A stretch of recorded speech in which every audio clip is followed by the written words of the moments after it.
在未来世界，怒气值变成了可再生能源，因为科学家发明了一款暖宝宝，可以从生气之人的情绪中提取能量，从而转化为热能，让北方的冬天不再寒冷。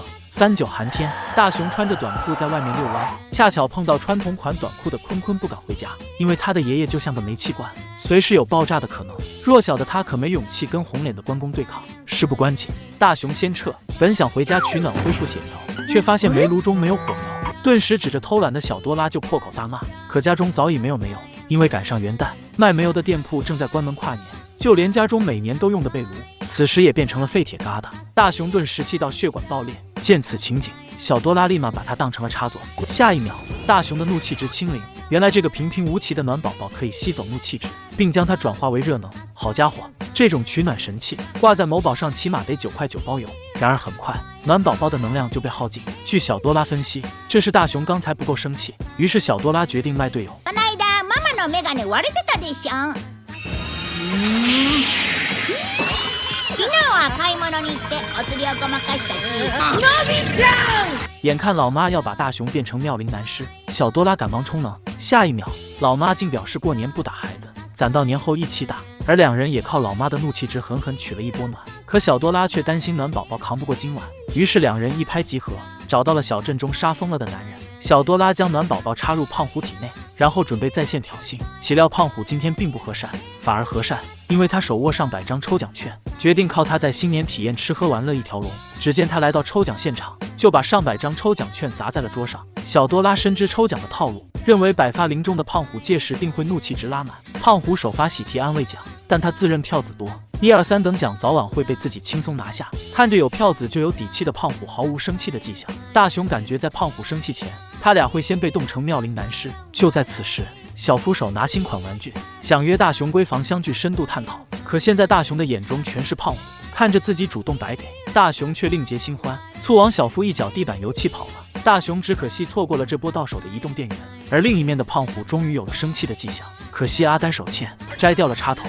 胖虎的怒气无道具压制，顿时便开启了红脸特效。伴随着最后一摇的结束，胖虎避开了所有中奖机会，喜提上百个安慰奖。大雄高兴极了，觉得再加把劲，这波怒气值都够过冬了。于是他变身嘴强王者，拿没中奖说事。觉察到异样的小多拉上前查看，整个喵都惊呆了。就在大雄摆出18般嘴技后，胖虎终于炸了，将两人炸成了一滩番茄酱。没死透的两人完全不在乎伤情，只可惜错过了这波能量。但大雄突然茅塞顿开，想到了一个媲美胖虎的红棒。他来到坤坤家，拉着他主动送死。岂料红脸关公一开门，就吓得大雄原路返回。但为了凑足过冬的能量，大雄主动卖了队友，并在背后玩起了背刺。红脸关公瞬间恢复正常脸色。大雄建议坤坤游手好闲，引得关公再次杀上门。可下一秒又觉得孩子就应该及时行乐。听说关公最忌讳家中吵闹，大雄便在家中跟坤坤玩起了篮球。关公一秒杀到战场，却希望他们闹得更猛烈些。这下就仿佛打开了潘多拉魔盒。大雄跟坤坤从篮球玩到枕头，关公的脸也是红白脸特效无缝切换。然而就在大雄想拿走暖宝宝时，坤坤却希望把他留给自己，因为他也渴望过上正常生活。他出门时不慎跌倒，球砸到了关公脸上，意外撞掉了暖宝宝。坤坤本以为关公会怒气值拉满，可他却关心起坤坤的伤情。原来关公也渴望跟孙子拉近关系，可不懂得如何交流的他误以为严师出高徒。坤坤将暖宝宝归还给大雄，因为爷孙俩找到共处的方法，已经不再需要暖宝宝。不要走开，下集更精彩。大雄明知道自己是个玻璃心少年，却逼着老妈讲鬼故事。在某座深山中住着一位老奶奶，老奶奶久病不起。可在第7天时，奇迹出现了。因为第7天老奶奶填饱了肚子。至于这7天老奶奶为何滴食未进，因为老奶奶有一颗模特的心，想减肥。恐怖片火车城成了冷笑话，而大雄做这些是为了今晚的鬼故事大会。大雄要一举拿下头奖，蓝胖子只好拿出鬼故事神灯，只要有了它，就能鬼故事成真。夜晚的胖虎家，小伙伴们摩拳霍霍，要么不讲，要讲就讲能吓尿的。胖虎只说了个在很久以前，大雄就提了个奇葩要求，不如开灯讲。胖虎的故事继续讲着，小菊打碎了传家宝，被老爷一刀送走，接着被沉入了井底。而那晚，小菊又出现了，大雄惊了，这么不吓人的故事也就能吓大熊了。静香继续接力。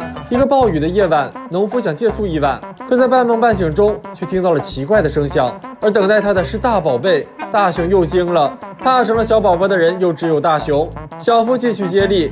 农夫回家的路上遇到了一位少女，好心上前询问，却因一个回眸被彻底惊艳到了，跑去求救，却再次遇到回眸。大熊吓到双手抱头，求小伙伴们放过。胖虎都惊呆了，大熊真是气氛足啊！小夫让大熊快点讲，大熊想放弃，因为从自己口中说出的故事会变成真的。这话说的比鬼故事还精彩。蓝胖子送上鬼火，小伙伴们满心期待，可大熊还没开始，自己就怕了。胖虎气的就要重拳出击，岂料大熊重复了胖虎的故事，随即便传来碟子碎裂的声响。这氛围感，你就说谁能不怕？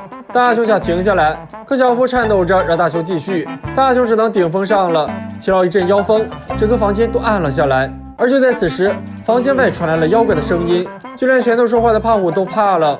而事实却是家中闯入了小偷，不仅打碎了盘子，还数起了赃款。大熊继续讲着，走廊就传来了脚步声。大熊再继续讲，妖怪就上门了。你就说谁能不怕？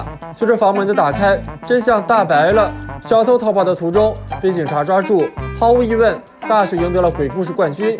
大熊一高兴就口嗨，还要讲个无脸怪。下一秒愿望成真。那么小伙伴们还知道哪些吓人的鬼故事呢？不要走开，下集更精彩。如果有一个道具可以让一个房间变身100层高楼，你是否有兴趣来当包租婆呢？小多拉最近恰巧就网购了此道具，只要在2层之间添加积木，就会无中生有多出1层。之所以会网购此等神器，只因两人迷上了一项新运动——床垫大战。说时迟，那时快，只见2道身影闪过，飘过飞过，大熊就被虐属性附体被小多拉调教了起来。可楼上拆砖接瓦的速度，直接让楼下的老妈暴走。他二话不说杀到现场，就要让大熊死或者不活。所以小多拉才有了改造房屋的谋生大计，在1楼和2楼之间又建造了1层，这样就算在3楼扔颗导弹，1楼也不会有任何声响。于是两人又东刺搭刺嗨起来。